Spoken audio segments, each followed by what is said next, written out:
Hello, I'm Andy Martens, and welcome to another edition of Civic Affairs. I'm here with Winonna Hutchinson, who's the nominations candidate for the Conservative Party of Canada for the upcoming federal election. Here we go again in 2019, Winonna.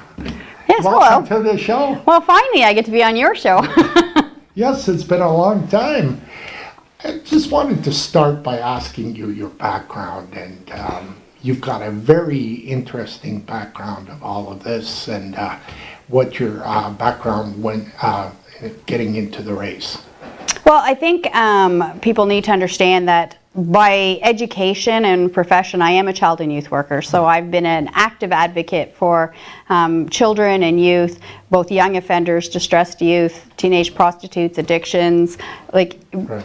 special needs kids. I've been doing that for a number of years. So it's nothing different than what I'm doing right now or what I'm trying to do. But I also had an opportunity to go into international taxation. So I worked for 3 large accounting firms, and I did tax preparation and tax consulting, where we would have clients that would come to the firm, and we would explain to them the tax implications that they would be facing, whether they were leaving Canada or coming into Canada.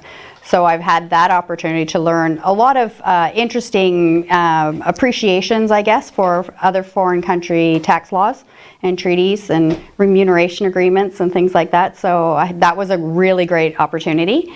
And then when my mother passed away, I had to figure out what I wanted to do again at that point because of some choices, family decisions had to be made. So I went back to the field and I worked for the school board here. And I was a student support worker at St. Mary's French Immersion for a year. And I was an educational assistant working with special needs and behavioral kids. So that was very interesting as well. And then my back gave me some issues because I can no longer do the lifting and that of the special needs children. So I decided to foray into the business world. So I managed some, like I said, a lot of unique opportunities that I was able to draw a lot of information, a lot of learning. So, I was the operations manager for Lowe's for a short time.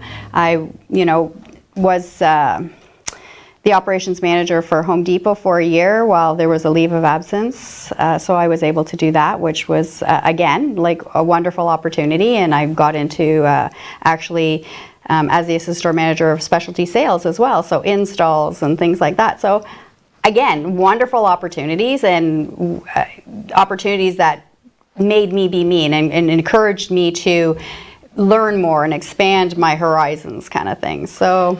Well, why I'm asking, I think many people have said that you've got a very wide background that will allow you to reach across the political spectrum if you get the nomination for the Conservative Party to run in this riding. And I think that's a key to do that, because you can't rely on your base if you want to win an election. Well, I think it's beyond that. I think politics on a whole are changing. And if we can draw some inference of the drama that's unfolding on the federal stage right now, people are just not happy. What I've found is that our government representatives need to be able to speak to all of their constituents, not just the ones that voted for them. It's all of them, because when you're elected into that position, you have a responsibility to ensure that you understand what everybody wants and what everybody needs, and then to take the majority, I guess, or the voice of the people and bring that to the federal stage. So if you don't have an understanding across the boundaries, then you're not going to be an effective advocate for everyone. Right.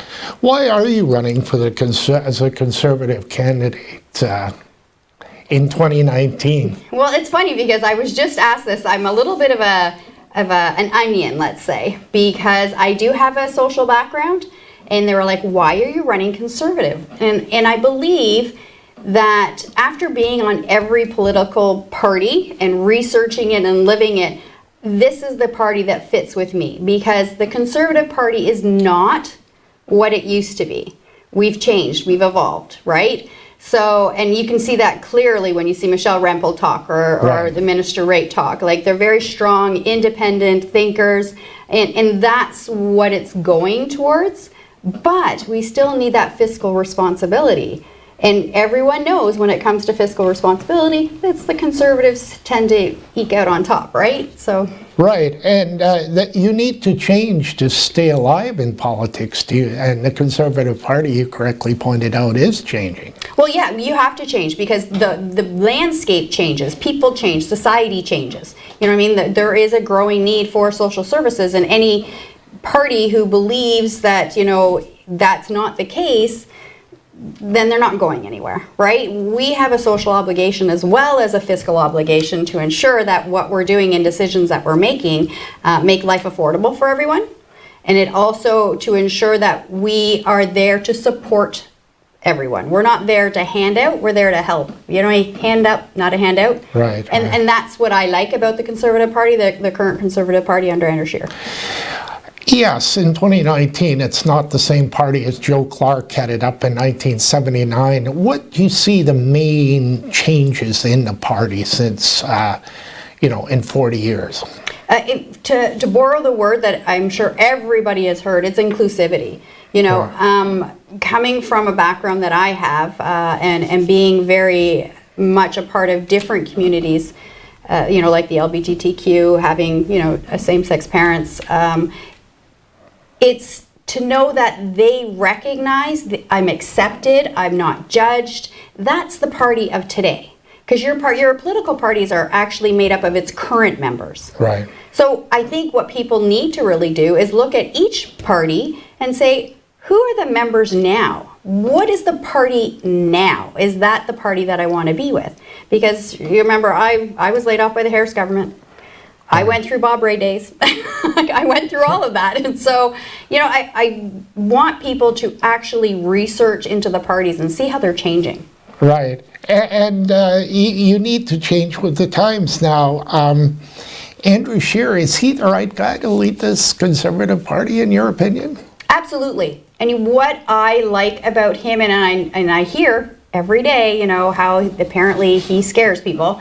What I like about him is that he is a leader, but he's not a dictatorial leader. He allows the ministers to exercise their muscles. You know what I mean? Like, look at Minister Rempel, look at Minister Raitt, look at Polyev. You know what I mean? Like, he's still the leader, and he still gives direction and leadership, and he encourages them to grow and really exercise their own muscles, which is a great style of leadership. It's participatory style of leadership. Like, he wants to get in there, and he helps them out. And I've listened to him speak. I did get to hear him speak in person, and I was very impressed. I totally am on board. Awesome. Stay right there, Winonna. We'll take a quick commercial break. We'll be right back.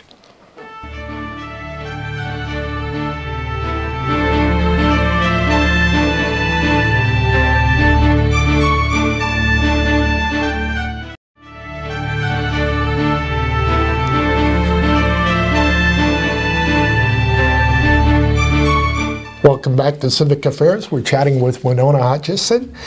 Winonna, what are you going to bring to the table if you get the nomination on April the 11th? Well, what I spoke about at my event, I did have an event last night. What I did speak about is the certain things that I've heard from residents of Sault Ste. Marie of what is important to them. One of them is bringing back the prosperity to Sault Ste. Marie. And the best way we can do that, obviously, is to ensure federally that we have the supports in place for our largest employers. And that would be Algoma Steel and Sault Area Hospital, which people don't realize. Sault Area Hospital employs about 1,300 people. So we need to ensure both sides of that coin, both the business side and the social side, that as a federal government we're supporting both, so that the residents of the Sioux have jobs. And there's that sense of pride, because we all know that when we do a job well done, there's that sense of pride that we have, and we want to keep making ourselves better to do that. And that's the best way to bring that sense of pride to Sault Ste. Marie is through prosperity and jobs. Elaborating on prosperity, and I agree with you, prosperity, does that mean that we've been kind of going status quo and lacking the enthusiasm that a city should have in the last 4 to 8 years? I wouldn't say that we're stagnant or if it's the status quo, because I do know that the city is trying new approaches to bring in different businesses. And I know the city has in the past couple of years really brought in more IT focused business. But I think we also have to ensure that we're supporting our current business as well, right? So our trades, we need to we have a trades community. We have, construction, we have the Algoma Steel, we have Tenaris. We have to make sure that we have the workers there as well. So we can't just concentrate on one type of business to bring into the Soo. We got to look at all of them, and I think we're doing that. Hopefully, I would like to see the federal and provincial, once whoever is elected, and hopefully it's me, be that communicator to really bring in the right businesses to the Soo. Now that's something that we're going to talk about later, but in order to do that effectively, I think the MP, whoever's elected in October, needs to improve the relationship with the MPP and the mayor and work as a team across all levels of government. I think that's important with any type of communication, but when you're working with government levels, it's probably more difficult to do because they have their set mandates and their set parameters that they have to function within. But at the same time, you can still have effective communications and effective business relationships that need to happen. Right. So yes, we do need to make sure that whoever is elected is that communicator. It's not just, giving words. It's actually bringing depth to those words. It's bringing that personal relationship and that want and that drive. Right. My next question was, what are we lacking in Sault Ste. Marie? That could be one. Can you add anything else to what we're lacking and what a representative can do to improve the situation? Well, the other things that I had mentioned last night that I've heard that Sault Ste. Marie wants is more long-term care beds and long-term care facilities, and that is a huge priority for our community. We do have an aging community, so the federal government can help with that because we need a long-term care, national long-term care strategy, which I would 100% be, championing and getting that to the floor right away as soon as I could. But at the same time, we also have to make sure that part of that communication and developing those relationships, that you're working with the provincial government so that we have the staff to actually go in those facilities. It's no one piece of government can make a decision that doesn't affect the others. Right. How would you work with our MPP that if you're elected in October, that doing things that aren't being done at this present time? Same way I do with everybody else. Like, we're all people. We all have a job to do, and it's finding that common ground, so to speak, or just even opening up the communications. Right. And then having those conversations and making sure that the decisions and the conversations that we're having center around what is the purpose, which is doing better for Sault Ste. Marie. Doesn't it always start with building better relationships than are there currently? Absolutely, and it's the better relationships is that depth of message, right, that we were talking about. It's not just saying the words, it's bringing the depth to the words, the actual meaning behind them and the want. Right. All right, let's move on to your campaign for the nomination. You have accessible leadership. Tell me all about that, Winonna. Anyone can tell you who's ever worked for me, including your friend Alex who works here, will tell you I'm the type of leader that it doesn't matter what question you have, you come, you bring it to me, but I'm not going to give you the answer. I'm going to help you find your answer. So it's not, if someone comes to me and they have a problem, it's like, come with me with your problem, but also come to me with your solution, right? Because a leader to me is not someone who makes all the decisions. The leader is someone who encourages people to find the answers. It's someone who encourages them to come up with their own solutions, to be more independent and stand on their own 2 feet. And you'd be accessible, meaning that you wouldn't be touring Northern Ontario. And believe me, when I worked, it didn't matter what time they called me, I was on the phone. Compassionate listening, what's that all about? Well, there's a difference in types of how people listen, right? You have effective listening, and I tend to not only do the effective listening and listening to what you're saying, but I also look at the meaning behind of what you're saying, right? And when people come to me with a problem, I'm not thinking of just the words. I'm thinking about how is this making you feel, right? But also, how can we correct it together? Right. So, because I'm not going to give sympathy, because nobody wants sympathy, but I will give you compassion to the point that I'll help you. Again, that's that help up, right? I will help you solve your problem with you. And that's the thing that's missing. And you're listening for understanding. Absolutely. A lot of people just listen and they don't understand anything that the person is saying. Well, and then you can tell too by the way they answer, right? So it's when you get that answer that's just kind of non-committal, then you know, it's like, wait a second, did you hear what I was saying? Because sometimes people don't feel comfortable saying the whole message. No. So you have to understand and be able to draw out those facts. And it's always good to repeat the other person's words, then they understand that you're listening to them. And that's effective listening. And that's a very good skill that not everybody has. Right. Stay right there, Winonna. We'll take another quick break. We'll be right back with Civic Affairs after these messages.